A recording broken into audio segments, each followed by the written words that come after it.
ફરી એકવાર સ્વાગત છે મિત્રો તમારું આ અમારી ચેનલમાં। મંગળ અને શુક્રના મહાસંયોગથી ચમકી ઉઠશે આ 3 રાશિના જાતકોની કિસ્મત। જોખમી પ્રવૃત્તિથી દૂર રહેવાની સલાહ છે। તો ચાલો મિત્રો વિડીયોમાં આગળ જાણીએ। મેષ રાશિ વિશે વાત કરીએ તો હાલના સમયે તમને નાણાકીય કાર્ય પૂર્ણ કરવામાં અને નવું રોકાણ કરવાથી ફાયદો થઈ શકે છે। તમને પરિવારના સભ્યોનો સંપૂર્ણ સહયોગ મળવાની સંભાવના છે। તમારો પ્રભાવ વધી શકે છે। તમારા વડીલો તમને એવી સલાહ આપી શકે છે જે તમારું આખું જીવન બદલી શકે છે। આજીવિકાના ક્ષેત્રમાં પણ પરિવર્તન જોવા મળશે। સરકારી કામમાં લાભ થશે। મહત્વપૂર્ણ કામ માટે તમારે પ્રવાસ પર પણ જવું પડી શકે છે। વાણીમાં કઠોરતા ટાળો। વૃષભ રાશિ વિશે વાત કરીએ તો હાલના સમયે તમારા વ્યવસાયના સ્થળે સહકર્મીઓ તમારા માટે મદદરૂપ થશે। પર્યટનનું આયોજન કરવામાં આવશે। જીવનસાથી સાથે ખભે ખભા મિલાવીને કામ કરો।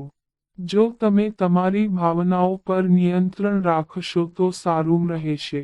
તમારી જાતને વધુ આશાવાદી બનવા માટે પ્રોત્સાહિત કરો। તમને કોઈ સારા કામનું પરિણામ આર્થિક લાભ અથવા ઇનામના રૂપમાં મળી શકે છે। જેઓ નોકરી શોધી રહ્યા છે તેમના માટે ચોક્કસપણે નવી ઉપલબ્ધ થઈ શકે છે। મિથુન રાશિ વિશે વાત કરીએ તો હાલના સમયે તમને કોઈ સકારાત્મક સમાચાર મળી શકે છે। તમારે જોખમી પ્રવૃત્તિઓથી દૂર રહેવું જોઈએ। વાહન ચલાવતી વખતે સાવચેત રહો। તમારું નામ કોઈ મોટા પ્રોગ્રામમાં દેખાઈ શકે છે। તમારા શ્રેષ્ઠ પ્રદર્શન માટે તૈયાર રહો। તમારા જીવનસાથી સાથે તમારા સંબંધોમાં મધુરતા રહેશે। ઘરના મોરચે વસ્તુઓ ખૂબ જ અનુકૂળ રહેશે કારણ કે બાળકો સહકારી હશે। કાનૂની બાબતોમાં તમારે વધુ અનુભવી વકીલની સલાહ લેવી પડશે। કર્ક રાશિ વિશે વાત કરીએ તો હાલના સમયે તમારી આવક અને વેપારમાં વધારો થવાની સંભાવના છે। તમે તમારા બાળકોના કારણે વધુ ચિંતિત દેખાઈ શકો છો। તમારો દિવસ દોડધામથી ભરેલો હોઈ શકે છે। પારિવારિક બાબતોમાં તમે સારી રીતે કામ કરી શકશો। તમારી જાતીય ઈચ્છાઓને નિયંત્રિત કરવાનો પ્રયાસ કરો। તમારા કામમાં વિલંબ થવાની સંભાવના છે। વ્યવસાયિક સ્તરે વસ્તુઓ અનુકૂળ રહેશે કારણ કે પ્રમોશનની સાથે નવી જવાબદારીઓ તમને ખુશ કરશે। કાર્યમાં સફળતા મળશે। સિંહ રાશિ વિશે વાત કરીએ તો તમારી માતાનું સ્વાસ્થ્ય હાલના સમયે બગડી શકે છે। વેપારમાં થયેલા સોદામાં સફળતા મળશે। શારીરિક સ્વાસ્થ્ય પણ સુધરશે। વ્યવસાયમાં સહકર્મીઓનો સંપૂર્ણ સહયોગ મળશે। આર્થિક લાભ થશે। તમે પરિવાર અને મિત્રો સાથે સુખદ ક્ષણોનો આનંદ માણી શકશો પરંતુ વધુ પડતા ખર્ચને કારણે તમારા હાથ ચુસ્ત રહી શકે છે। તમે બિનજરૂરી અવરોધો અને પરેશાનીઓથી પ્રભાવિત થઈ શકો છો જેના કારણે કેટલાક કામ પણ અધૂરા રહેશે। કન્યા રાશિ વિશે વાત કરીએ તો હાલના સમયે તમારા અધૂરા કાર્યો પૂરા થશે। કુનેહથી સમસ્યાનો ઉકેલ આવશે। વાહન સાવધાનીથી ચલાવો। તમારું સ્વાભિમાન ભંગ ન થાય તેનું ધ્યાન રાખો। જમીન અને વાહનના દસ્તાવેજો કાળજીપૂર્વક તૈયાર કરો। ધંધાકીય યાત્રાથી તમને ઘણો ફાયદો થશે। પરિવાર તરફથી તમને સંપૂર્ણ સહયોગ મળશે। મહેનત કરનારા લોકોને કોઈ સારા સમાચાર મળી શકે છે। તેમના પરિણામો વધુ સારા હોઈ શકે છે। માતા પિતાના સ્વાસ્થ્યને લઈને ચિંતા થઈ શકે છે। તુલા રાશિ વિશે વાત કરીએ તો તમારા પારિવારિક જીવનમાં શાંતિ અને આનંદ રહેશે। માન સન્માન મળશે। સમયાંતરે પરિસ્થિતિમાં થોડો ફેરફાર થઈ શકે છે। કોઈની સાથે પૈસાની બેદરકારી ભરી લેવડ દેવડ ટાળો। ટૂંકા રોકાણ હોઈ શકે છે। તમને લાગશે કે તમારી સર્જનાત્મકતા ક્યાંક ખોવાઈ ગઈ છે અને તમને નિર્ણય લેવામાં ઘણી મુશ્કેલીનો સામનો કરવો પડશે. હાલના સમયે તમે સંતોષ અનુભવશો અને તમારા પરિવાર સાથે ફરવા જવાની યોજના બનાવી શકો છો. વૃશ્ચિક રાશિ વિશે વાત કરીએ તો વૃશ્ચિક રાશિના લોકો પોતાની વાણીની મધુરતાથી અન્ય લોકોના મન પર સકારાત્મક છાપ છોડી શકશે.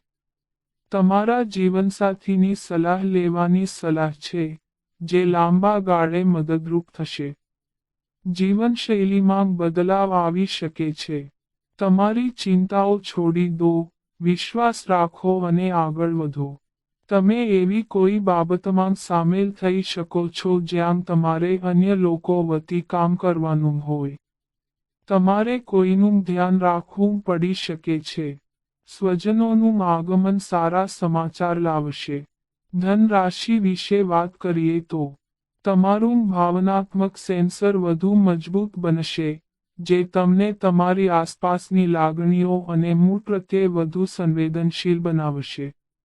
તમારે અમુક પ્રકારના ફેરફારો કરવા પડશે, પરંતુ આ ફેરફારો તમારા માટે યોગ્ય નિર્ણય સાબિત થશે. નોકરી અને વ્યવસાયના સંદર્ભમાં હાલના સમયે તમને ઘણી મુશ્કેલીનો સામનો કરવો પડી શકે છે. તમારી દયાળુ સંભાળ વડીલો દ્વારા પ્રશંસા કરવામાં આવશે. પોતાને હાઇડ્રેટ રાખવા માટે પુષ્કળ પાણી પીવો. મકર રાશિ વિશે વાત કરીએ તો હાલનો સમય ખૂબ જ શુભ છે. વ્યક્તિની તપાસ કર્યા વિના પૈસાની લેવડ-દેવડ તમને નુકસાન પહોંચાડી શકે છે. કોઈ સુંદર જગ્યાએ જવાના ચાન્સ છે.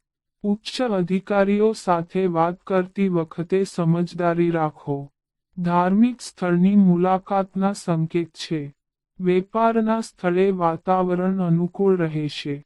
ડાયાબિટીસના દર્દીઓએ સાવચેત રહેવાની જરૂર છે. તમારા પ્રિયજનો સાથેની ટૂંકી સફર એક અદ્ભુત ભાવના બની રહેશે. નાની નાની સમજૂતી કરવી ફાયદાકારક રહેશે.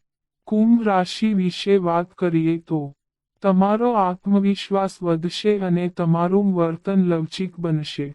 ભય, ઈર્ષ્યા અને નફરત જેવી નકારાત્મક લાગણીઓ પણ ઓછી થશે. રિયલ એસ્ટેટ સંબંધિત દસ્તાવેજો પૂરા કરવા માટે તમે આવનારા દિવસો પસંદ ન કરો તો સારું રહેશે. બાળકો સંબંધિત સમસ્યાઓ તમારામાંથી કેટલાક માટે તણાવનું કારણ બની શકે છે. વધુ પડતી દોડધામને કારણે સ્વાસ્થ્ય સંબંધિત સમસ્યાઓ ઊભી થઈ શકે છે. થોડી સાવધાની સાથે કામ કરો.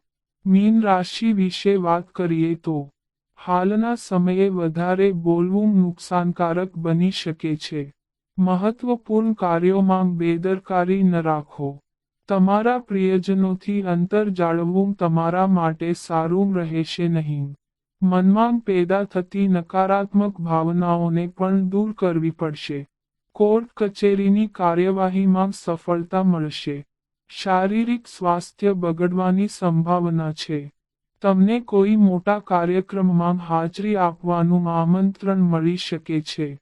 કાર્યસ્થળ પર તમને સહકર્મીઓનો સહયોગ મળશે.